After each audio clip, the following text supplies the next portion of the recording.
So you've lived by the rules. You've done everything correct.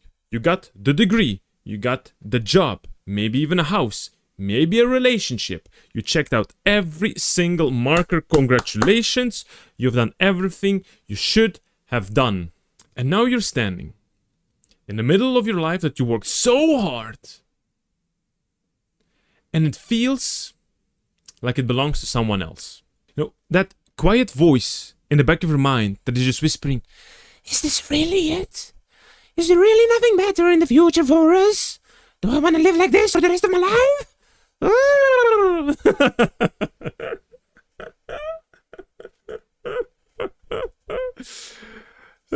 I surprise myself when I do this kind of bullshit. Alright, so you've been pushing down this voice for many years, but the voice is becoming louder. And the worst part of this is that you just cannot explain to your surroundings what's wrong, because they look at you and you've got the perfect life. You've got an amazing life. Maybe some people have a horrible life and they think like, what's wrong with you? You've got an amazing life. What do you want? So you smile and you keep on going. And somewhere you still think, is there something fundamentally wrong with me? But you're not. There is nothing wrong with you. Let me tell you this. There is nothing wrong with you. Okay? What you're feeling is not failure.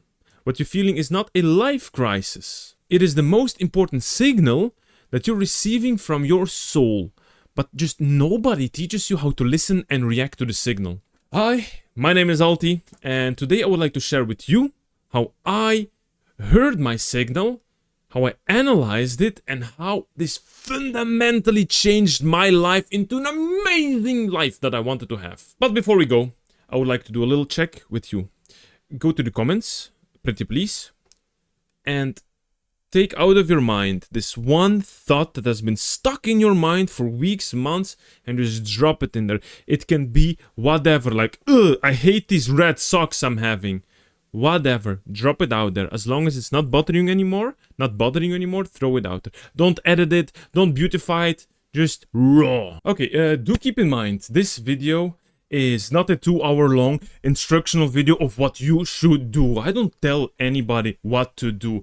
It is going to be a 3-segment reflection of my life, and each segment will just hold the core information necessary to make my points clear. But if I see with time that this video comment section is being flooded by questions and the fact that this video is shallow and it's missing stuff, yes, just combine this feedback properly, put it in the comments. I will see which topics I need to improve or expand, and we can go back to those. So let's go back to my childhood to create a scenario that you can... What's the correct English word? One second, let me take my English vocabulary. Reflect upon. That seems familiar to you, I would say. I was a good kid. I was a very sweet boy. Definitely, for sure, I had loving parents. I have loving parents. And let's say we were not super wealthy. We were not one of the most financial stable families. But this means that we lived in a certain way and we bought things according to the wealth level that we had, which is not bad, but it's just a certain starting point in life. Naturally, as a kid, of course, I saw this, and look me now as an adult, I still don't buy anything I don't need, and even if I buy something, there is a full-on guilt process and conversation with myself. Do I need it? Do I not need it? How much is it worth? Do I wait? And usually I wait many years when it's in a huge discount before I even purchase anything. Furthermore, as an example, my mother was a independent worker, self-employed, I would say. So naturally now I also think, okay, I should also do this because that's how it's supposed to be. And so I also started something a little tiny on the side. Aside from this, the books that I read, the movies that I watch, the women that I like, all of this has been influenced onto me. As soon as I started to talk about women, my wife passes by with angry eyes. I like you the most. Ah. Okay, so so everything has been influenced into me by the surroundings that I grew up in, by my parents, my school, my childhood friends, my adult friends, colleagues, job, everything. All of these things that I mentioned, they overcame us. And it happened to us. We did not necessarily choose all of these events to happen to us. That's life, of course. And it does not mean that all of these things that we did not choose are a bad thing. For example, as I said, my mother was an independent worker. It's not a bad thing that I'm now influenced, and I also like it. As long as it brings me joy to do something a little tiny by myself on the side, that's good. Being a hard student, a good student, you know, a hard worker, that's good. Nothing wrong. Being a good sister or a brother that takes care of his family or siblings, it's good. There are good things. Not everything that happens to you and you're forced to do in life is necessarily bad. Okay, now we know this. So then fast forward. We're in the future, and at the time point in my life, what an idiot. Yeah. So we're in the future, and first of all, let me show you some epic stitches I have here. Look at this. I got it as a gift. That's a little stitch, and then I have one with like a swimming thingy. That's pretty cool. I've got my camera that's not watching. I've got one with a little gift. I've got one that just cute, like sleeping on his arms or whatever, and I've got one with a little frog here. Look at this, how cutesy this guy. Voila. Okay. Back to the topic. So at a certain point in life, I became lost. Okay, came to the point when I looked at my life and I thought, like, what is all that going on over there? That is a mess. Whew. And at a certain point I realized, but I'm not lost at all. Like, that event happened, and this went, and that, but I was just following a script. I was just following a script that provided me the life I have now. And everyone's life has a different script. You could be now in your best place of life or in your worst place of life. Could be anything. But the truth remains. We must become aware of what, when, and how we were influenced by life, and we must become aware of what, how, and why. Did I say the same things twice? I think I did. What, when, how. What, when, how. It's the what, when, how. What, when, how.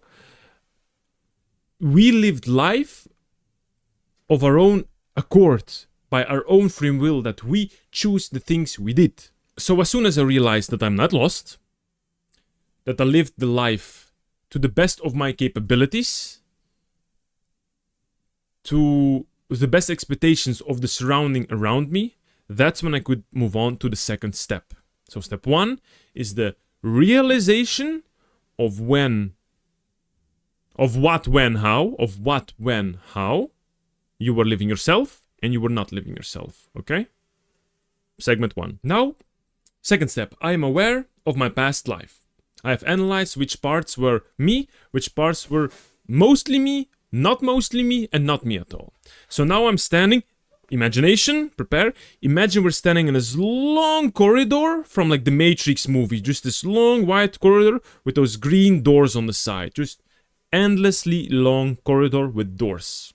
And behind each and every one of these doors, there is a possible new life that I can choose from. Some of these doors have a text written.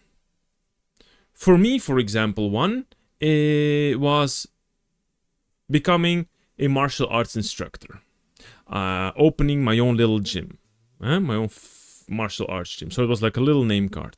Some of the other doors were blurry, maybe with like a keyword here and there. For example, let's say Bob, just like own business. That's it. Whatever business. And the rest is blurry. Not what kind, how, when, why, nothing. Just blurry, some completely blurry. Just possibilities of life. Now, how do we find the keys to these doors? How do we open these doors? And in a way, how do I know which one to choose that will provide me the most happiness and will be the most authentic life that I can lead? Well, I'll tell you two good things. The first thing is that once you open a door, it stays open. Okay? If you messed up something in your life, you can always go back again and mess it up once more. And if you've done something good in your life, you can also go back again to that same door and do something good again.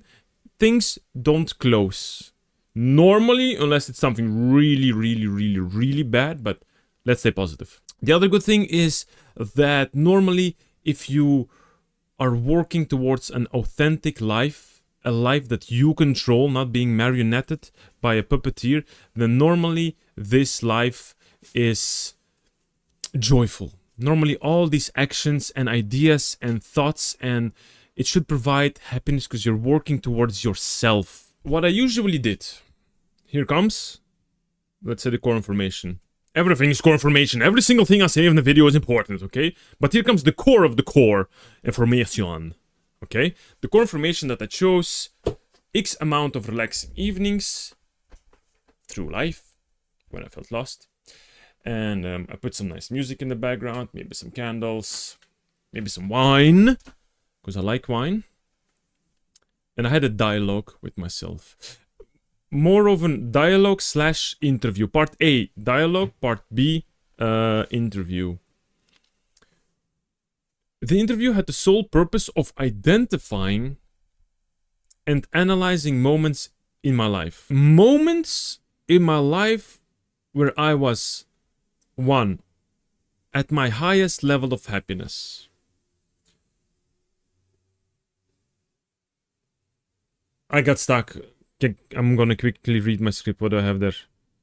I chose a certain aspect of my life for myself, by myself, and I lived because I chose it to. I'm at 3, I only read 2. Let me restart. Alright, so the moments that I had to analyze and identify in my life are 1, where I was at my most happiness in life, where I chose the certain thing in my life that I did by myself, for myself, and was chosen by me. And 3, the moments in life where I was at my most powerful, my strongest. In a moment, I will do the interview in a moment, but you will see how radical changing such an interview can actually be in your life if you actually do and invest time into it. Scenario: I have done martial arts for 13 years. It was a long period of my time. I reached national level of competition. I was pretty good, very dedicated. I was very good. I trained 6 on 7 days, about 2 hours per day. And 1, I was at my happiest, confirmed, because I liked it. 2, I was at my most powerful, yes, because I was good and it gave me joy. And 3, I chose it by myself, for myself. Yes, I mean, my parents provided me some options because I was a little kid. I was not, by the way, we did not have so much internet back then. We didn't have all the fancy stuff that you can scroll through your phone. I grew up with the phone on the wall, you know, when you go to the wall, you take the thing and do that thing. So they just searched it for me and provided me X amount of options. And then out of these options, I chose. So yes, it's a beautiful interaction between surroundings and me, but in the end, I chose by myself, for myself. So the 3 things check marked off. Got it. Move on. This is chosen. The part of my life is chosen. The questions confirmed. Now we go to the interview itself to see if that thing from the past can provide me a future lifestyle that I would like to have. And here you will see how radical changing it can be. We're talking about martial arts on a competitive level that will be something you will not expect into what this changes, first of all. It's going to be... Guess in the comments if you want to guess. I'll give you... press pause for a second and guess into what this martial arts competitive lifestyle has changed for me.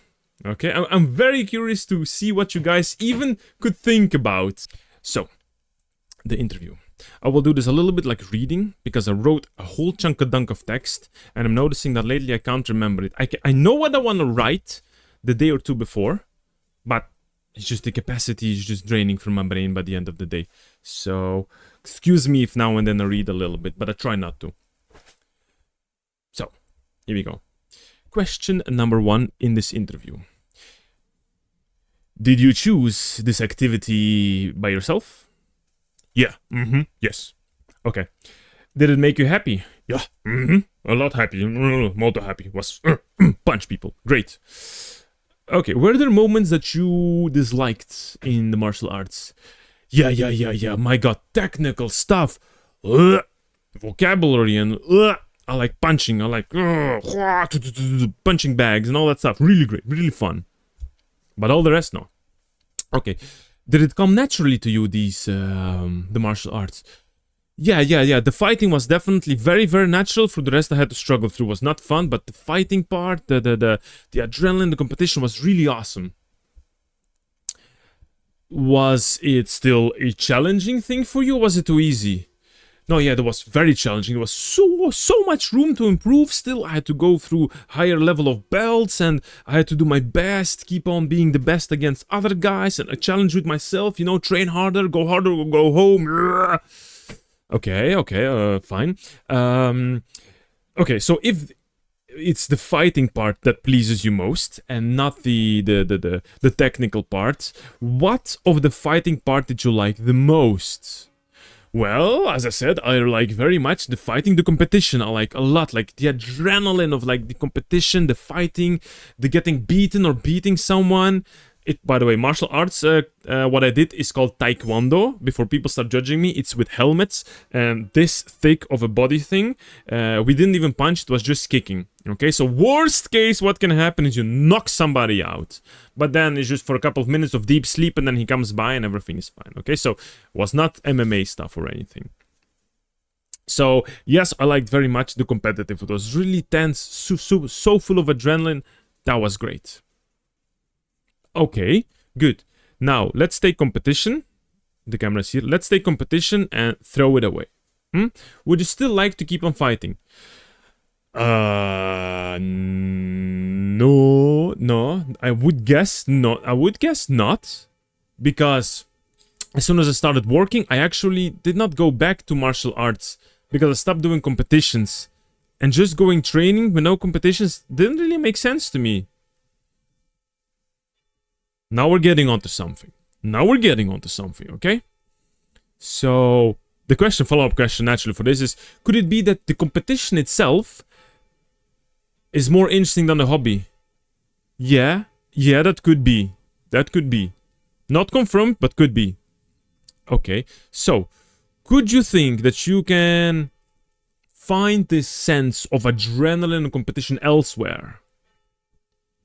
Well, yeah, of course, there are plenty of hobbies with competition mindset and let's say, yeah, competitions themselves, trainings and hard work, and yeah, maybe a good challenge, for sure. Yeah, probably, yes. Okay, what are your current hobbies? What do you like now today? I'm actually developing to a little bit of a geek. I always like gaming, I liked animations, I liked hobbying, geek hobby stuff, Star Wars and all that science fiction things. Okay, so let's take this geek stuff that you like. Do you think somewhere in this world of the geek and dork stuff and all these other hobbies, you can find, I don't know, some kind of competition, adrenaline, challenge for yourself? Well, yes, maybe, yes, sure. I think I have seen, for example, there is something that exists like Dungeons and Dragons, you know, it's like a tabletop RPG game where people are acting next to each other, and there is this guy, they call him the Dungeon Master, it's the game leader. He creates the story, he writes them from scratch, he creates the game, the rules, he applies them, he does so much work to keep the game challenging, like a theater master in a way, I would say, and that sounds pretty interesting and very challenging. And the competition then would be maybe for me to keep the players always at the maximum level of happiness and a good challenge for them. That could be pretty cool. And I also saw something that is called like Warhammer 40k. It's like a chess, but with miniatures. That seems like a super strategy war game. Wow, that seems very competitive. So yeah, maybe that seems pretty cool. And voila, this is the interview. With just a couple of questions, I was able to analyze and realize myself especially that it was not martial arts and the fighting itself that kept me going, it was the competitive spirit. And if I find this competitive spirit with myself or against somebody else, in my geek hobbies I combine two and voila, success. And this launched me into the most beautiful part of my life. Now for the final step, since we've done A, the analysis and realization of our past lives when we were ourselves, the how, what, and when. The how, what, when? Yeah, sure. How, what, when, why we were ourselves, and how, what, when, why we were not ourselves. Then we did the interview of our the strongest moment, the most happy moment, and the moment where we chose things by ourselves. We did the interview. Now we go to the final step. How do we actually start? Where do we start? How do I find all these things? Well, for example, in my case, it's not that I knew in advance that I knew of the existence of Dungeons & Dragons and Warhammer 40k. I found it out. So this interview is not a one-time event. It's a reoccurring thing of through months before I said, okay, yeah, maybe I should look for something. So I Googled around and I found a local board game club. I entered inside, then I played some games, board games, brought some friends in there. Then suddenly I found, in my younger days, Facebook, where people said, hey, we're doing free sessions, you can come join, you will experience the game. That's what I did. I joined, boom, launched. I got a friends group. I started being a dungeon master myself. I ran games. I'm still doing it. I met so many wonderful people. After a while, going to the same shop, I saw some people playing like miniatures. They painted them, they played, and I was like, hey, yo, what is that? Oh, this is Warhammer 40k. It's really an expensive game. You'll be broke if you play it. And I thought, yeah, I want to be broke and play a game. That's what I did. I spent crap loads of money of my salary into miniatures. I painted them and I'm playing. And it's very competitive. I get adrenaline every single time. So this is for me. I just Googled around a little bit. You can go to clubs, different clubs that exist, trial sessions, read a book, watch YouTube videos, speak with friends, family who are doing interesting things, jobs, workshops, webinars, you name it, anything to explore. Not hard commit per activity, but little trial sessions, experiment. If something seems interesting, try a little bit more, try more frequently. Just the only advice I would like to give now, especially now, as of today's date, don't use AI to fix your life. Explore, have a challenge, wander around, meet people. Maybe in the journey of finding and exploring your new self, something amazing can come into your path. New people, new opportunities. Don't ask AI and then boom, you have the solutions. Explore. It's fun. It's part of the game. It's part of life. And voila! That is it for today's video. That concludes it. I hope that there was at least some of my self-reflection that could be of any value into you if you ever feel lost in life. Like I said in the beginning, if things are missing, you want to elaborate me more on some things, feel free to write it down in the comments. Furthermore, I would like to ask of you to please subscribe to the channel. Share it also with your friends and force them to subscribe to the channel as well. Okay, force other people to subscribe as well, so this video gets pushed to more people and more people can see this and we can all grow together. I'll thank you very much for your time watching, listening to my rant, to my self-reflection. I wish you a wonderful day. Ciao, ciao.